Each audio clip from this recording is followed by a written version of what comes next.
எனக்கு அன்பான கர்த்தருடைய பிள்ளைகளே, இந்த காலம் கடைசி காலம்.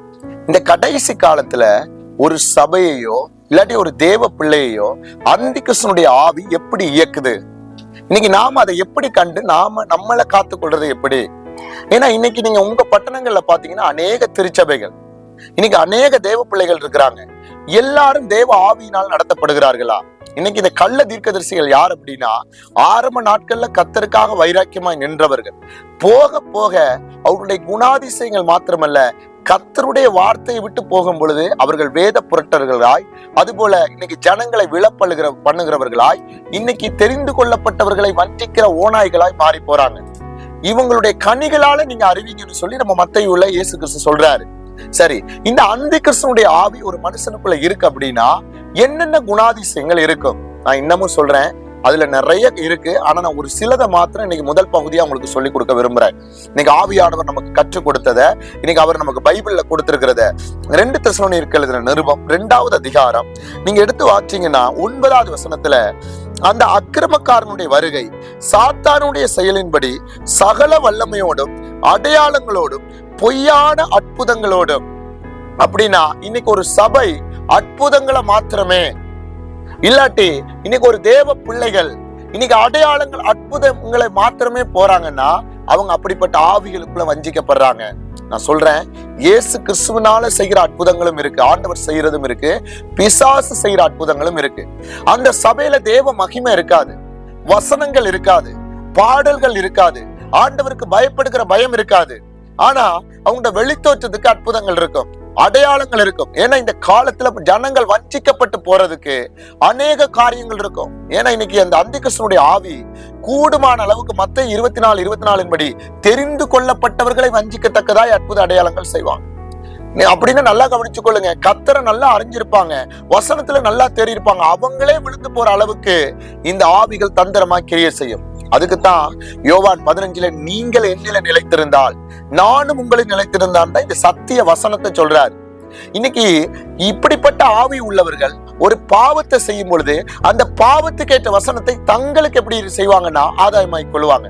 நீங்க ஒரு விபச்சாரம் செய்யக்கூடாது, ஒரு வேசித்தனம் செய்யக்கூடாது, ஒருவேளை பைபிள்ல எதெல்லாம் இயேசு கிறிஸ்து நமக்கு சொல்லியிருக்கிறாரோ, இன்னைக்கு ஆவியானவர் நமக்கு எதெல்லாம் செய்யக்கூடாது இருக்காரோ, இவங்க அதை செய்தது மாத்திரமல்லாமல் இந்த அதான் ரோமர் 12:2 ஒத்த வேஷம் தரிக்கிறதுக்கு அந்த அந்தி கிறிஸ்துவனுடைய ஆவியை பெற்றவர்கள் தங்களுக்கேற்ற வசனங்களை வேத புரட்டனாக்கி கொள்ளும். புரட்டலாய் உங்களை என்ன செய்வாங்க, அவங்க தந்திரமா ஏற்படுத்தி கொள்ளுவாங்க. அவங்களோட கையிலையும் வசனம் இருக்கும். இது ஒரு செக்ஷன். 2வது, பண ஆசை உள்ளவர்களாய். ஏன்னா எபிரேயர் 13 படிக்கிறோம், நீங்கள் பண ஆசை இல்லாதவர்களாய் இருக்கிறதை போதும் என்று. இன்னைக்கு தங்களுக்கு கொடுக்கப்பட்ட ஆடுகளோ, தங்களுக்கு கொடுக்கப்பட்ட சபைகளை தங்களுக்கேற்ற பாருங்க இச்சைகளை நடப்பிக்கிறதுக்கு பணத்துல சோரம் போறவர்கள். அவருடைய பிரசங்கத்தை பாத்தீங்கன்னா அதிகமாய் பணங்களை முக்கியப்படுத்துவாங்க. எப்படி முக்கியத்துவப்படுத்துவாங்க? தங்களுடைய ஊழியத்தை சார்ந்து, தங்களுடைய தேவைகளை சார்ந்து. நீ மனப்பூர்வமா கொடுக்கறது வேறு, தசம பாகங்கள் கொடுக்கறது வேறு. ஆனா உன்னிட்ட தந்திரமாய் வஞ்சிக்கிறாங்க பாருங்க. இன்னைக்கு சில பிரேயர்கள்லாம் பாத்தீங்கன்னா இவ்வளவு கொடுத்தா தான் நீ அந்த பிரேயர்களை வர முடியும். ஒரு ஆளுக்கு தனிப்பட்ட விதத்துல ஜெபிக்கும் பொழுது கூட நீ இவ்வளவு எனக்கு போன்பே ஜிபே பண்ணாதான் பண்ண முடியும் அப்படின்னா, உங்க பேங்க் அக்கௌண்ட்ல ஷேர் பண்ணாதானா, இது யூதாஸ் கரியத்துக்குள்ள இருந்த அந்த பண ஆசையினுடைய ஆவி உள்ள வந்துருச்சு. நல்லா கவனிச்சு கொள்ளுங்க. அப்ப பண ஆசை இருக்கிறவர்களையும் நீங்க என்ன செய்யக்கூடாது, கிட்டி சேரக்கூடாது.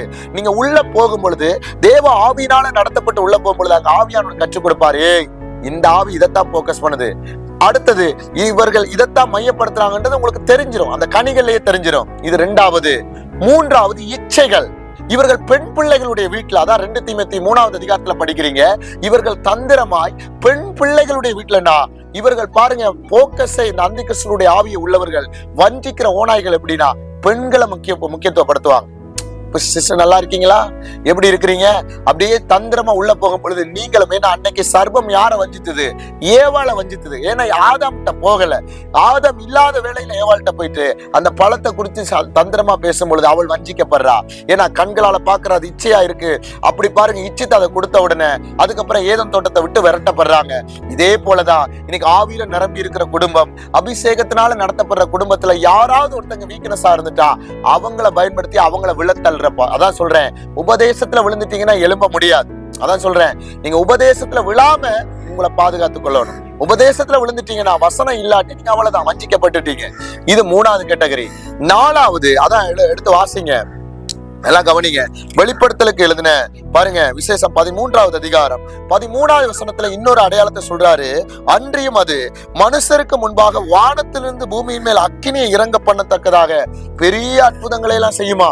அப்ப நல்லா கவனிச்சு கொள்ளுங்க, இனி வர்ற இந்த அந்திகிறிஸ்துவினுடைய ஆவிகள் இது மனுஷர்களை மாத்திரமல்ல, வெளியரங்கமா வரப்போகுது. அந்த அரசாங்கத்துக்குள்ள நம்ம போக போறோம். அது வானத்துல இருந்து கூட அற்புத அடையாளங்களை செய்யும்னா, 2ஆம் வானம் அதனுடைய கண்ட்ரோல்ல இருக்கு. அங்கதான் வான மண்டலங்கள், இந்த மந்திரங்கள், ஏவல்கள் எல்லாம் செய்யப்படுது. அப்ப அந்த ஆவிகளை கொண்டு இன்னைக்கு என்ன செய்ய முடியும்? வானத்திலிருந்து அற்புத அடையாளங்கள், அக்கினியை இறங்க பண்ணத்தக்கதாக கூட. அப்ப இப்படிப்பட்ட ஆவிகளை நீங்க நம்பிடக்கூடாது. ஏன்னா ஆண்டவர் நமக்கு சொல்லி கொடுத்ததை விட தவறா இவங்க யாரோ ஒருத்தங்க அதுக்குள்ள வர்றாங்கன்னா, நீங்க கொஞ்சம் ஆவியில விழிச்சிருங்க, நிதானிச்சிருங்க. இது ஒரு கேட்டகரி. அடுத்தது 1 யோவான் 4வது அதிகாரத்துல நல்லா கவனிங்க, 2-3 சொல்லுது. தேவ ஆவியை நீங்கள் எதனால் அறியலாம் என்றால், மாம்சத்தில் வந்த இயேசு கிறிஸ்துவை அறிக்கை பண்ணுகிற எந்த ஆவியும் தேவனால் உண்டாயிருக்கிறது.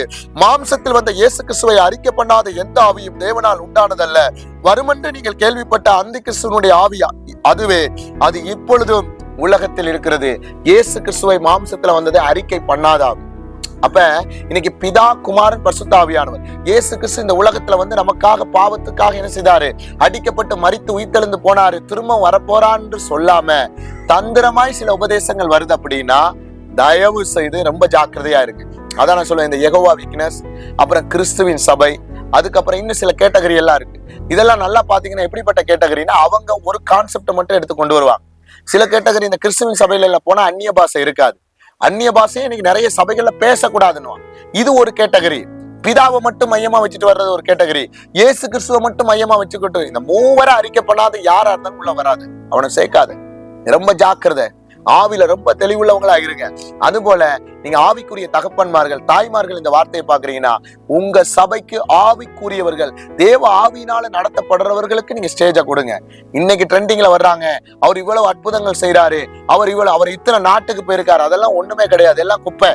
அவர் உலகம் முழுவதும் சுத்தலாம். எப்படி? இன்னைக்கு இந்த அந்திகிறிஸ்துவினுடைய ஆவியை உடையவனும் உலகம் முழுவதும் சுத்துவான். எல்லா நாட்டிலையும் பிஸியா இருப்பான். ஆனா உள்ள கனி இருக்காது, வார்த்தை இருக்காது. பணம் இருக்கும், பொருள் இருக்கும், உலகத்தினுடைய மேன்மை இருக்கும். ஏன்னா பாருங்க, ஏசப்பா 12 சீசர்களை 2 பேரை அனுப்பும் பொழுது யூதாஸ் கரியோத்தும் கூட தான் போனான். ஆனா கடைசியில யூதாஸ் எங்க போல, அவனுடைய நிலைமையை பாக்குறீங்க. ஏன்னா இன்னைக்கு அந்திகிறிஸ்துவினுடைய ஆவிகள் இன்னைக்கு ரட்சிக்கப்பட்டவர்கள் இல்ல, ஆவிக்குரியவர்களுக்குள்ளேயே தந்திரமா பதுங்கி இருக்கு. அதை நீங்க இனங்கண்டு அவனை நீங்க அடிக்கும் பொழுதுதான் விரட்ட முடியும். அதனால தேவ ஆவியானவரால ரோமர் 8 படிங்க. நீங்க என்ன செய்யுங்க, உங்க கனிகளை பாருங்க, தேவ சித்தத்துக்கு ஒப்பு கொடுங்க, சபையை இடர பண்ணிடாதீங்க. ஏன்னா ஓநாய்க்குள்ள அனுப்புறன்றார் ஒரு இடத்துல, நல்லா பாருங்க, காணாமல் போன வீட்டாருக்குள்ள அனுப்புறான்றாரு. இன்னைக்கு அந்திகிறிஸ்துகள் நிறைஞ்ச இந்த பாருங்க ஓநாய்கள் யாருன்னா இன்னைக்கு நமக்குள்ளதான் தந்திரமா இருக்காங்க. அதை நீங்க வசனத்தை கொண்டு, வார்த்தையை கொண்டு நீங்க பார்க்கும் பொழுதுதான் ஜெயம் எடுக்க முடியும். யாரையும் நீங்க உடனே நல்லவங்கன்னு ஜட்ஜ் பண்ணாதீங்க. வசனத்தின்படி அவங்க கரெக்டா இருக்காங்களா? உண்மை உள்ள ஊழியக்காரங்க தங்களுக்கு மேன்மையை விரும்ப மாட்டாங்க, உங்க வீட்டுக்கு வர மாட்டாங்க. அவங்களுடைய பிரசங்கங்கள் கடிஞ்சு கொண்டு இருக்கும். அவங்க மனம் திருப்ப வந்தவர்கள். ஆனா பொய்யா வர்றாங்க பாருங்க ஒரு கேட்டகரி. நீங்க எங்க கூப்பிட்டாலும் வருவாங்க, என்ன கொடுத்தாலும் சாப்பிடுவாங்க, உங்களோட நல்லா ஜாலியா இந்த உலக வழக்க தோற்றத்தின்படி வெள்ளையடிக்கப்பட்ட கல்லறைகள் மாதிரி இருப்பாங்க. எல்லா பங்கன்ல இருப்பாங்க, அவங்க எல்லா ஆடல் பாடல் விருந்துகள்ல இருப்பாங்க. அவங்க அதான் நம்ம யூதால படிக்கிறோம்ல, அவங்க அந்த யூதால கூட அந்த வசனத்தை நான் உங்களுக்கு மென்ஷன் பண்ணிடுறேன். அங்க சொல்றாரு பாருங்க, அவங்க எப்படின்னா, யூதாக்கு எழுதின நிருபம் பாருங்க, நல்லா கவனிச்சுக்கொள்ளுங்க. 4வது அதிகாரம் எப்படின்னா, ஏனெனில் நமது தேவனுடைய கிருபையை காம விவாகரத்துக்கு ஏதுவாக புரட்டி ஒன்றான ஆண்டவராகிய தேவனையும் நம்முடைய கர்த்தராகிய இயேசு கிறிஸ்துவை மறுதலிக்கிற பக்தி அற்றவர்களாகிய சிலர் பக்க வழியாய் நுழைந்திருக்கிறார்கள். அவர்கள் இந்த ஆக்கினைக்கு உள்ளவர்கள் என்று பூர்வத்தில் எழுதியிருக்கிறது. 2 பேதுரு 2வது அதிகாரத்துல அவர்கள் விருந்துன்னு சொல்றாங்க. அவங்க இந்த உலகத்துல எல்லா வழிபாடுகள்லயும் இருப்பாங்க.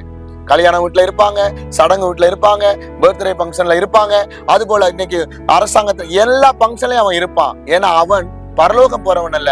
அதான் நான் சொன்னேன், அவங்க 2 பங்குல சங்கரிக்கப்படுறவங்க. தெரிந்து கொள்ளப்பட்டவர்கள் தான் சிலர், அழைக்கப்பட்டவர்கள் அநேகர். அதுல கைவிடப்படுற லிஸ்ட். அதனால நீ கைவிடப்பட்ட லிஸ்ட்ல போயிடக்கூடாது, உள்ள போற லிஸ்ட்ல வரணும். அதால தேவ சித்தத்துக்கு உங்களை ஒப்பு கொடுங்க, தேவ தரிசனத்துக்கு உங்களை ஒப்பு கொடுங்க. இந்த அந்த கிறிஸ்துனுடைய ஆவியை குறித்து நம்ம இன்னும் பார்க்கணும்னா நிறைய காரியத்தை ஆவியானவர் எழுதி இருக்கிறாரு. நம்ம இனி வர்ற நாட்களை ஒவ்வொரு செக்ஷனா பார்க்கலாம். இதுல ஏதாவது கேள்விகள், டவுட் இருந்தா வசனத்தின்படி கேளுங்க. நிச்சயமா அதை விளங்கப்படுத்த கர்த்தர் நமக்கு கிருபை செய்வாரு. சோர்ந்து போகாதீங்க, வசனத்தை பிடிங்க. கர்த்தர் பெரிய காரியத்தை செய்வார். God bless you.